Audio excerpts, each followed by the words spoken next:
प्रातः नगर में यह समाचार फैला कि राजमहल से सम्राट के स्वर्ण थाल की चोरी हो गई। सिपाही इधर उधर खोजते हुए ना पाकर अंततः नगर के बाहर भी खोजने लगे। उस गाड़ी में वह स्वर्ण थाल पाया गया। उस लड़के को यही चोर है, ऐसा मान सम्राट के समक्ष प्रस्तुत किया गया। और वह लड़का तो रास्ते भर नमो बुद्धस जपता रहा। उसकी मस्ती देखते ही बनती थी। शहर में भीड़ उसके पीछे चलने लगी। वैसा रूप किसी ने देखा नहीं था। वो उसी गांव का लड़का था, लेकिन अब किसी और दुनिया का हिस्सा हो गया था।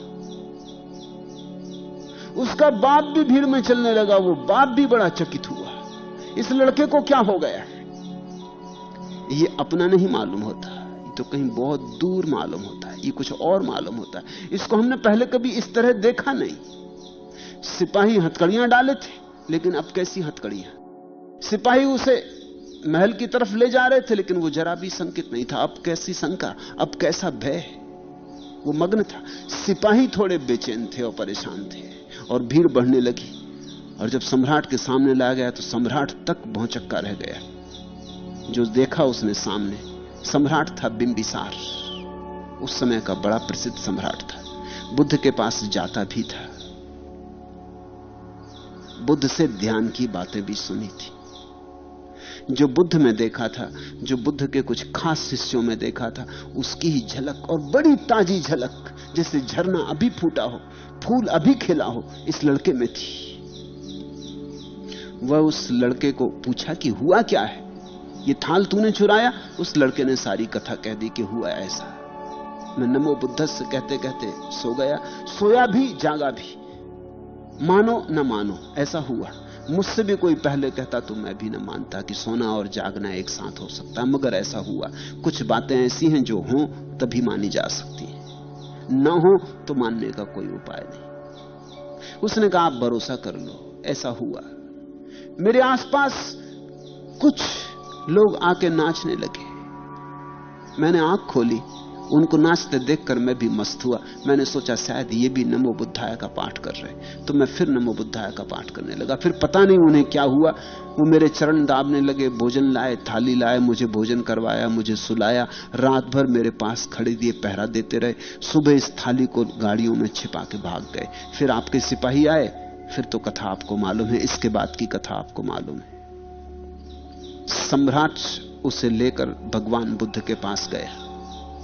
भगवान राजगृह में ठहरे थे। सम्राट ने भगवान से पूछा, भंते, क्या बुद्धानुस्मृति इस तरह की रक्षक हो सकती? क्या नमो बुद्धाय के पाठ मात्र से इस छोटे से बच्चे को जो हुआ है वो किसी को हो सकता है? और ये भी खेल खेल में। मैं तो लोगों को जीवन भर तपस्या करते देखता हूं, तब नहीं होता। कैसे भरोसा करूं इस छोटे से लड़के को हो गया है? आप क्या कहते? क्या इस लड़के की कथा सच है? भगवान ने कहा, हां महाराज, बुद्धानुस्मृति स्वयं के ही परम रूप की स्मृति। जब तुम कहते हो नमो बुद्धाय, तो तुम अपनी ही परम दशा का स्मरण कर रहे हो, तुम्हारा ही भगवत स्वरूप। बुद्ध यानी कोई व्यक्ति नहीं। बुद्ध का कुछ लेना देना गौतम बुद्ध से नहीं है। बुद्धत्व तो तुम्हारे ही जागरण की आखिरी दशा है, तुम्हारी ही ज्योतिर्मय दशा है, तुम्हारा ही चिन्मय रूप है। जब तुम स्मरण करते हो नमो बुद्धाय, तो तुम अपने ही चिन्मय रूप को पुकार रहे हो। तुम अपने ही भीतर अपनी ही आत्मा को आवाज दे रहे हो। तुम चिल्ला रहे हो कि प्रकट हो जाओ जो मेरे भीतर छिपे हो।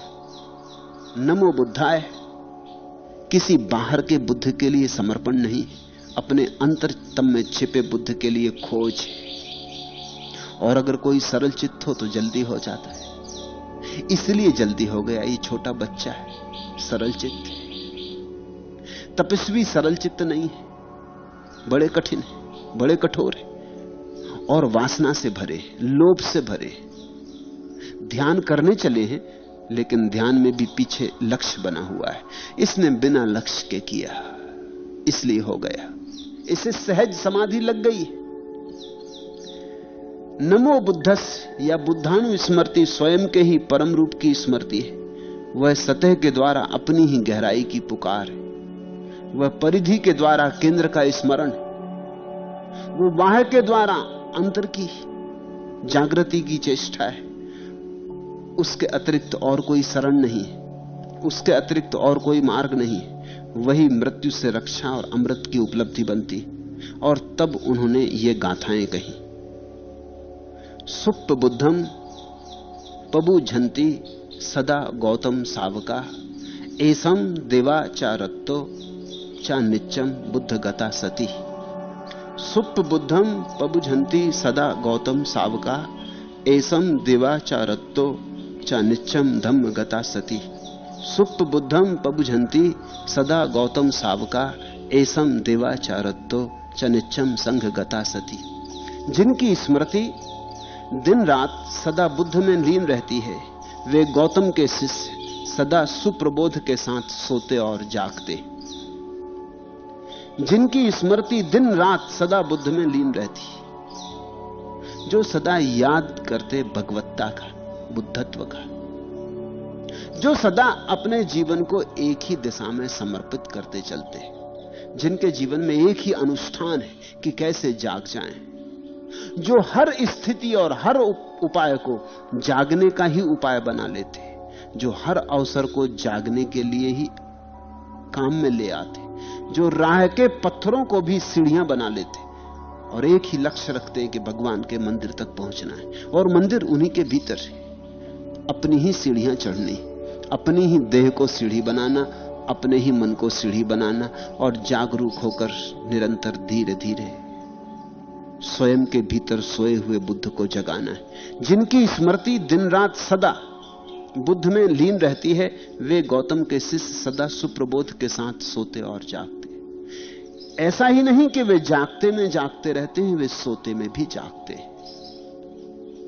जिनकी स्मृति दिन रात सदा धर्म में लीन रहती है, वे गौतम के शिष्य सदा सुप्रबोध के साथ सोते और जागते हैं। जिनकी स्मृति दिन रात सदा संघ में लीन रहती है, वे गौतम के शिष्य सदा सुप्रबोध के साथ सोते और जागते। तीन बातों पर बुद्ध ने सदा जोर दिया: बुद्ध, धर्म और संघ।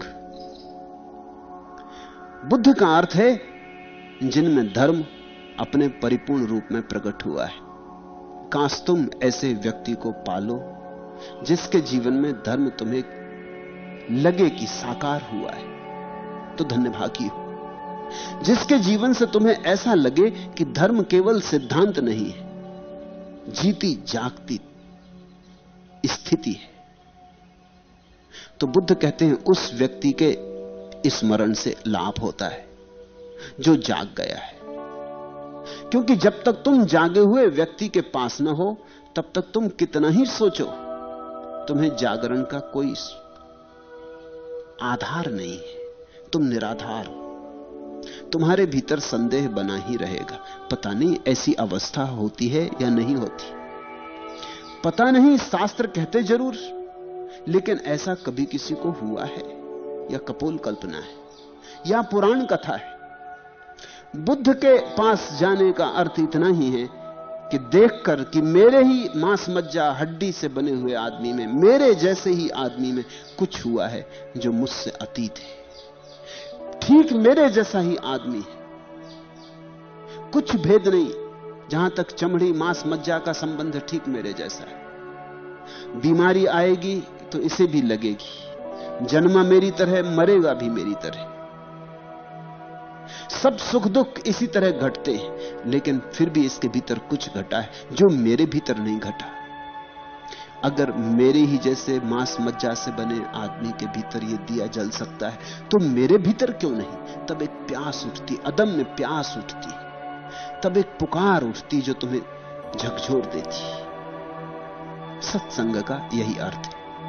तो बुद्ध का स्मरण, जागृत बुद्ध मिल जाए तो सद्गुरु मिल गया। जागृत बुद्ध प्रतीक है, साकार अवतार है धर्म का। लेकिन जागृत बुद्ध को भी हम नमस्कार इसलिए करते हैं कि वो धर्म का प्रतीक है और किसी कारण नहीं। जब हम किसी एक दिए को नमस्कार करते हैं तो दिए के कारण नहीं करते, उसमें जलती ज्योति के कारण करते। वो ज्योति तो धर्म की है, हालांकि दिए के बिना ज्योति नहीं होती, होती भी हो तो हमें दिखाई नहीं पड़ती। इसलिए हम दिए के धन्यवादी कि उसने ज्योति को प्रकट करने में सहायता दी। लेकिन अंततः तो नमस्कार ज्योति के लिए है, दिए के लिए नहीं। तो दूसरा नमस्कार धर्म के लिए। धर्म का अर्थ है जीवन का आत्यंतिक नियम, जिससे सारा जीवन चलता है, जिसके आधार से चांद तारे बंधे हैं, जिसके आधार से ऋतुएं घूमती हैं, जिसके आधार से जीवन चलता उठता बैठता, जिसके आधार से हम सोचते विचारते ध्यान करते समाधि तक पहुंचते, जो सारा विस्तार है जिसका, उस आधारभूत नियम का नाम है धर्म। वह सनातन, एस धम्मो सनातन, सदा से चला आया, सदा चलता रहेगा। जो स्थान हिंदू विचार में परमात्मा का है, वही स्थान बुद्ध विचार में धर्म का है। जो सबको धारण किए हुए वह धर्म, उसके प्रति निरंतर स्मृति बनी रहे तो सोते जागते भी व्यक्ति प्रकाश से भरा रहता है। और तीसरी बात, संघ में स्मृति लीन रहे। पहला बुद्ध जिनमें पूरा धर्म प्रकट हुआ है, बीच में धर्म जो अप्रगट है हमें अभी, जिसका हमें अनुमान होता है बुद्ध को देखकर, लेकिन जिसको हमने सीधा सीधा साक्षात नहीं किया है, जो हमारे भीतर अभी नहीं घटा है, जिसकी हमारी निजी प्रतीति नहीं। और फिर संघ, संघ है उन लोगों का समूह जो उस धर्म की खोज में लगे। तीन बातें, जो उस धर्म की खोज में मुमुक्षा कर रहे हैं वो संघ, उनकी भी स्मृति रखना, क्योंकि अकेले शायद तुम न पहुंच पाओ। तुम अगर उनके साथ जुड़ जाओ जो पहुंचने की यात्रा पर चले हैं तो पहुंचना आसान हो जाए। गुरजेफ कहता था, अगर एक कारागृह में तुम बंद हो, अकेले निकलना चाहो तो मुश्किल होगा। जेल बड़ा है, दीवारें बड़ी ऊंची हैं, पहरेदार मजबूत हैं, जेलर है, सारी व्यवस्था है। अकेले तुम निकलना चाहो तो मुश्किल होगा। लेकिन अगर तुम जेल में बंद 200 कैदियों के साथ एकजुट हो जाओ, 200 कैदी इकट्ठे निकलना चाहें तो बात बदल जाएगी। तब द्वार पर खड़ा एक संतरी शायद कुछ भी ना कर पाए, शायद जेलर भी कुछ ना कर पाए। लेकिन अभी भी हो सकता है जेलर फौज बुला ले, मिलिट्री बुला ले, अड़चन खड़ी हो जाए।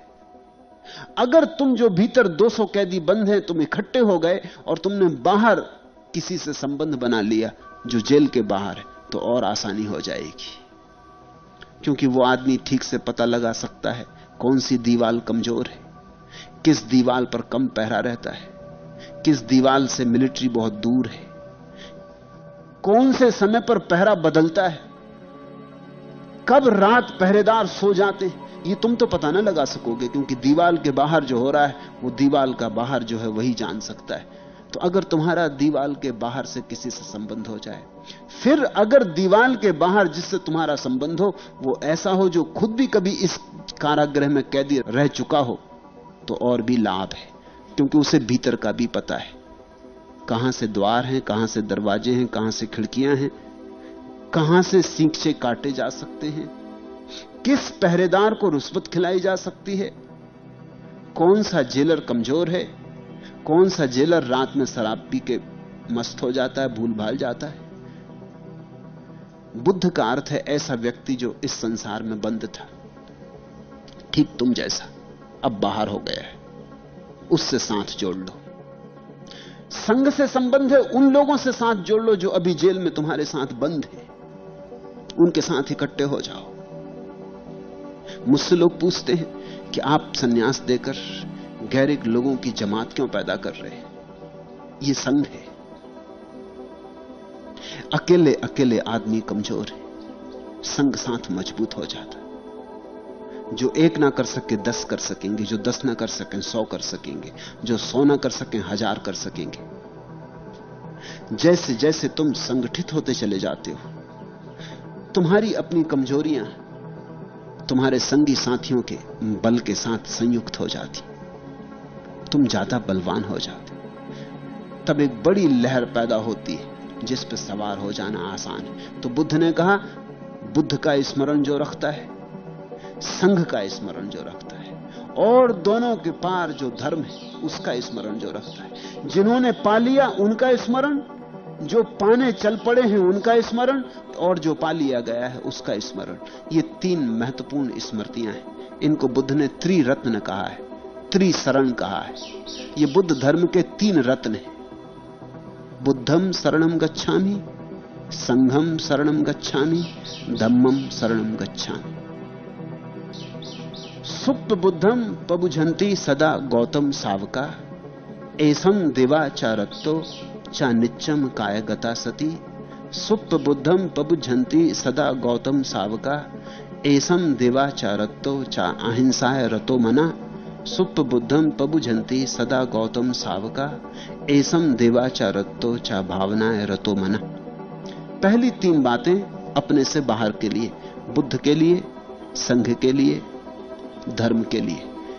दूसरी तीन बातें अपने भीतर के लिए, जिनकी स्मृति दिन रात सदा अपनी काया की स्मृति में लीन रहती है। बॉडी अवेयरनेस, उठते हैं, बैठते हैं, चलते हैं, लेकिन ध्यान रखते हैं मेरी देह से क्या हो रहा है। जिनकी स्मृति दिन रात सदा काया के प्रति जागरूक रहती है, वे गौतम के शिष्य सदा सुप्रबोध के साथ सोते और जागते।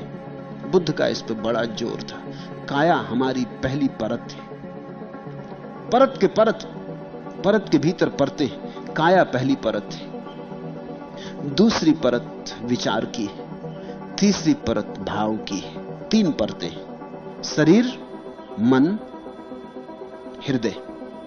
इन तीनों के पार हमारे असली सम्राट का निवास है। इन तीन दीवालों के पार भगवत्ता विराजमान है। इन तीन परकोटों को पार करना है। तो परकोटों को पार करने के लिए स्मृति चाहिए।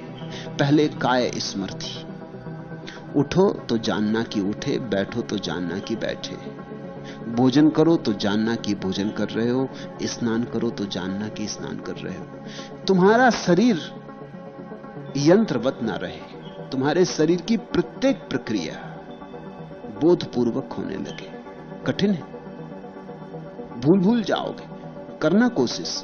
रास्ते पर चलते जब तुम लौट के जाओ तो जरा कोशिश करना कि थोड़ी देर याद रखो कि शरीर चल रहा है। 2 सेकंड याद रहेगा, भूल गए, मन कहीं और चला गया, फिर छिटक गया। फिर थोड़ी देर बाद याद आएगी कि अरे मैं तो कुछ और सोचने लगा, फिर पकड़ के शरीर पर ध्यान को ले आना।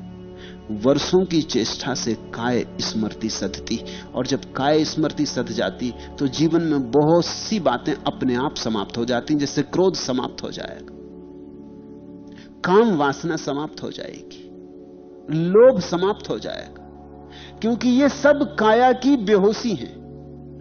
काम वासना उठती है काया की बेहोशी से। जब तुम्हारे भीतर काम वासना उठती है तो काया की बेहोशी तुम पर हावी हो जाती। अगर तुम चलते, उठते, बैठते, हाथ भी हिलाते हो तो होश पूर्वक हिलाते हो कि मेरा हाथ हिल रहा। तुम जरा इसका प्रयोग करना, तुम बड़े चकित होगे। यह हाथ उठाया मैंने, इसको अगर होश पूर्वक उठाया, जानते हुए कि हाथ उठा रहा हूं, आहिस्ता आहिस्ता उठाया, तब तुम चकित होगे कि हाथ के उठाने में भी भीतर बड़ी शांति मालूम होगी। इसी आधार पर चीन में ताइची का विकास हुआ, बुद्ध की काय स्मृति के आधार पर।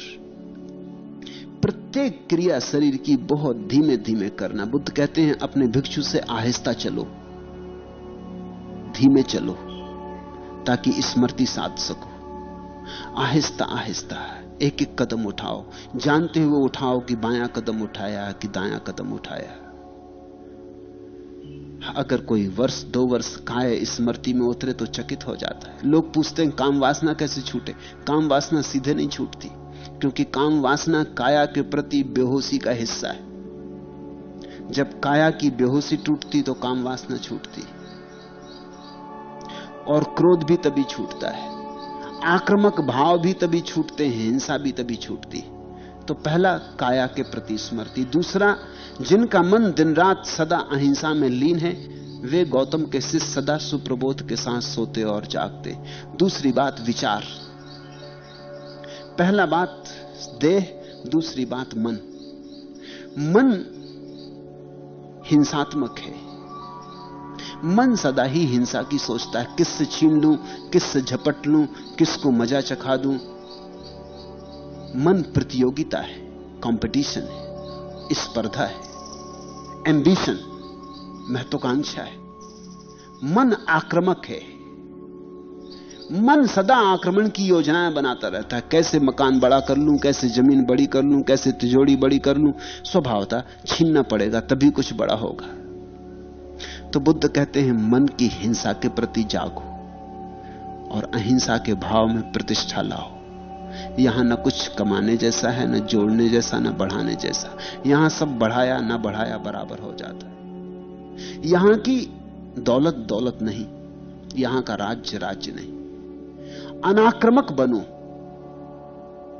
हिंसा है आक्रमण, अहिंसा है प्रतिक्रमण।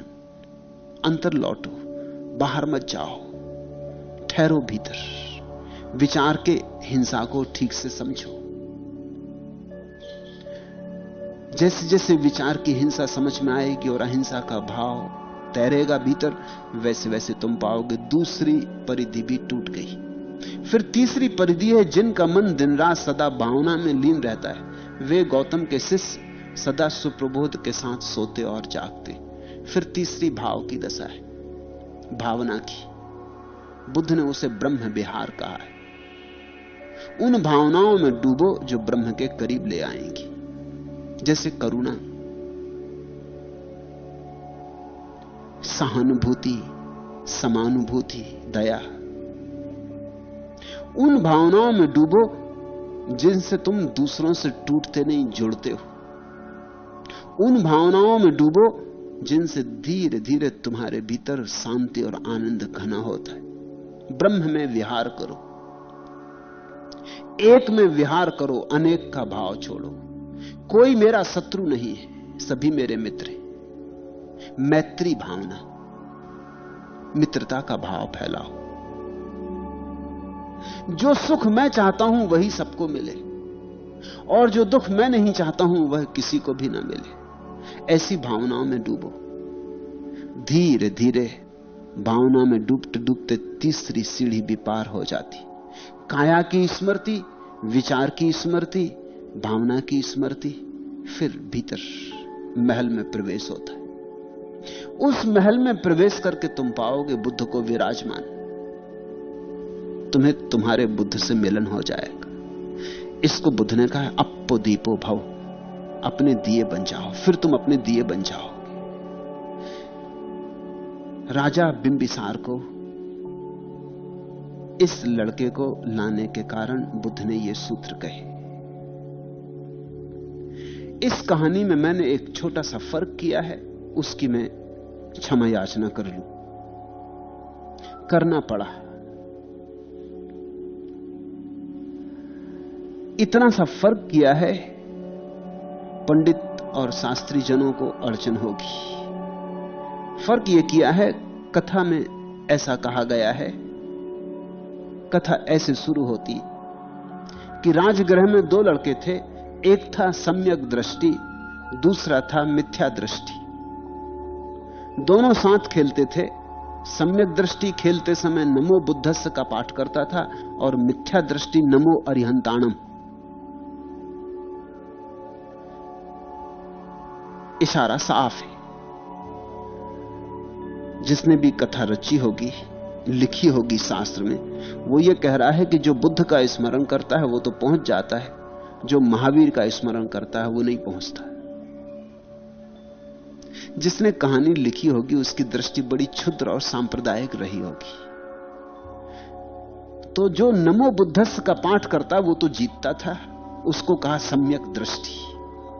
और जो नमो अरिहंताणम, जिनों का स्मरण करता था, अरिहंतों का स्मरण करता था, महावीर का, नेमी का, पार्श्व का स्मरण करता था, उसको कहा मिथ्या दृष्टि। वो हारता था। इतना मैंने फर्क किया है, इतना मैंने अलग कर दिया है, क्योंकि मुझे लगा कि उतनी बात बुद्ध के साथ मेल नहीं खाएगी, क्योंकि बुद्ध का और अरिहंत का एक ही अर्थ होता है। बुद्ध का अर्थ होता है जो जाग गया, अरिहंत का अर्थ होता है जिसने अपने शत्रुओं पर विजय पा ली। मूर्छा शत्रु है, मूर्छा ही तो शत्रु है। काम क्रोध लोभ मद मत्सर शत्रु है। शत्रुओं पर विजय कैसे पाई जाती? जाग कर पाई जाती। बुद्ध का भी एक नाम अरिहंत है, कृष्ण का भी एक नाम अरिहंत है, और मैं तो क्राइस्ट को भी अरिहंत कहता हूं और मोहम्मद को भी अरिहंत कहता हूं। अरिहंत का मतलब ही इतना है जिसके अब कोई शत्रु ना रहे, जिसके भीतर सब शत्रु विदा हो गए, जिसके भीतर सब शत्रु विगलित होकर मित्र बन गए, जिसका क्रोध करुणा बन गया और जिसकी काम वासना ब्रह्मचरी बन गई, जिसने अपने शत्रुओं को अपना मित्र बना लिया, जिसने जहर को रूपांतरित कर लिया, जो उस कीमिया से गुजर गया जहां जहर अमृत हो जाता। तो इतना फर्क मैंने किया है, इतना कहानी में मैंने तोड़ दिया, अलग कर दिया, क्योंकि उतनी बात मुझे सांप्रदायिक मालूम पड़ी, और बुद्ध का सांप्रदायिक होने से कोई संबंध नहीं हो सकता। कहानी बुद्ध ने नहीं लिखी है, कहानी किसी अनुयायी ने लिखी होगी। अनुयायियों की क्षुद्र बुद्धि ने बड़े उपद्रव किए। ऐसी कहानियां जैन ग्रंथों में भी हैं जिनमें बुद्ध को गाली दी गई है। ऐसी कहानियां बुद्ध ग्रंथों में हैं जिनमें जैनों को गाली दी गई है। ये ओछी बातें हैं। धर्म बड़ा विराट है, और जब भी मुझे ऐसा लगता है कि किसी शास्त्र में किसी सूत्र को बदलने की जरूरत है, तो मैं जरा भी हिचकिचाता नहीं। मेरी शास्त्र के प्रति कोई निष्ठा ही नहीं, मैं शास्त्री नहीं हूं। मैं पूरी स्वतंत्रता मानता हूं अपनी, क्योंकि मेरी निष्ठा बुद्ध के प्रति है, शास्त्र के प्रति नहीं। इस कहानी को पढ़ते वक्त मुझे लगा कि अगर बुद्ध भी इस कहानी को पढ़ेंगे तो इतना हिस्सा छोड़ देंगे, उतना मैंने छोड़ दिया। अगर मैं जिम्मेवार हूं किसी के प्रति तो बुद्ध के प्रति, और किसी के प्रति नहीं। अगर महावीर के वचनों में मुझे कुछ वचन ऐसे लगते हैं जो कि महावीर के वचन नहीं हो सकते, नहीं होने चाहिए, मैंने उनको छोड़ देता हूं। कभी मुझे ऐसा लगता है कि यह अर्थ नहीं किया जाना चाहिए, तो अर्थ बदल देता हूं। इसलिए मुझसे पंडित नाराज भी है। वो कहते हैं कि मैं शास्त्रों में हेरफेर करता हूं। शास्त्र में मेरी कोई निष्ठा नहीं, शास्त्र मेरे लिए खिलवाड़ है। मेरी निष्ठा शास्त्र से बहुत पार है। मेरी निष्ठा तो अनुभव में है। मेरी निष्ठा मेरे भीतर है। जो मेरी निष्ठा पर कस जाता है, मुझे लगता है कि ये बात मैं भी कह सकता हूं, तो ही मैं बुद्ध से कहलवाऊंगा। मैं भी कह सकता हूं तो मैं महावीर से कहलवाऊंगा। इसलिए जैन मुझसे प्रसन्न नहीं है, क्योंकि वो कहते हैं महावीर से मैंने ऐसी बातें कहलवा दी जो महावीर ने नहीं कही। उनको पता नहीं कि महावीर और मुझ में 2500 साल का फर्क हो गया। आज महावीर लौटते तो जो मैं कह रहा हूं वही कहते।